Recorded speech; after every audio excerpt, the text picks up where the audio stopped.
नमस्कार बच्चों।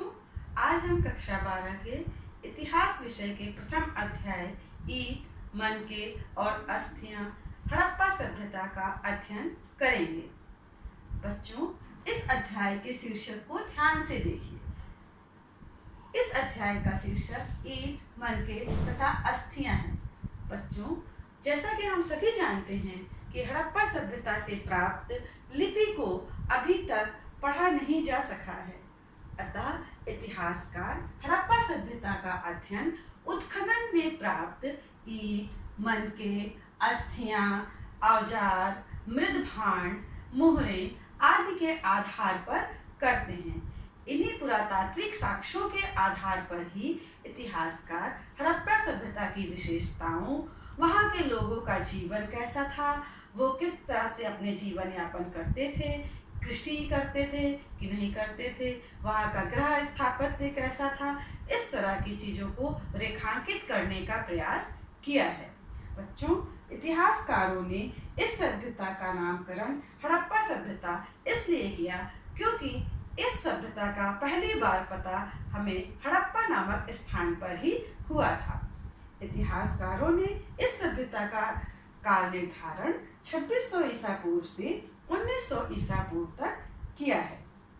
हड़प्पा संस्कृति जहाँ पर पनपी, वहाँ पर पहले से ही कुछ संस्कृतियाँ विद्यमान थीं। इतिहासकारों ने उन संस्कृति को प्राक हड़प्पा सभ्यता नाम दिया है। यह जो प्राक हड़प्पा सभ्यता थी, यह सभ्यता अपने मृद भांडों यानी कि मिट्टी के बर्तन की विशेषताओं के आधार पर एक दूसरे से संबद्ध थी। हड़प्पा सभ्यता के बारे में यह तथ्य ध्यान देने योग्य है कि प्राक हड़प्पा सभ्यता और विकसित हड़प्पा सभ्यता में क्रमबद्धता नहीं है, क्रम भंग है।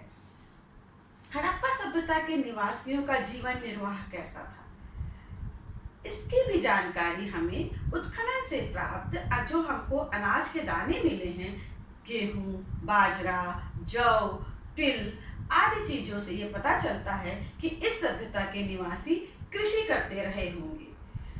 पर ये कृषि की उनकी क्या विधियां थी, वो किस प्रकार से कृषि करते थे, इसके बारे में हमें उत्खनन से कोई महत्वपूर्ण जानकारी नहीं प्राप्त होती।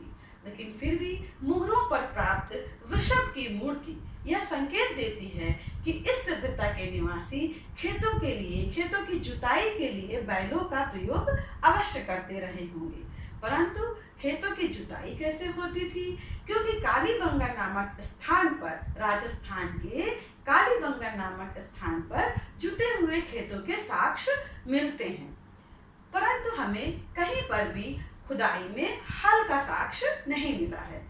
परंतु हरियाणा के बानावली नामक स्थान पर हल की एक मिट्टी के खिलौने के रूप में हल का एक प्रतिरूप मिला है, जिससे इतिहासकारों ने यह अनुमान लगाया है कि यहाँ के निवासी खेतों की जुताई के लिए जरूर हल का प्रयोग करते रहे होंगे।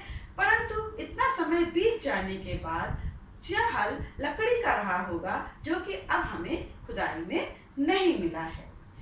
अब कृषि के संबंध में एक बात यहाँ ध्यान देने योग्य है कि क्या ये लोग कृषि के लिए वर्षा पर निर्भर थे, या जलों का वो संचयन करते थे, या उन्होंने नहरों की खुदाई की थी। इस बारे में हड़प्पा सभ्यता का एक स्थान हमें अफगानिस्तान में मिला है। अफगानिस्तान के शुर्तखुई नामक स्थान पर हमें जलाशयों और नहरों के भी साक्ष्य मिले हैं।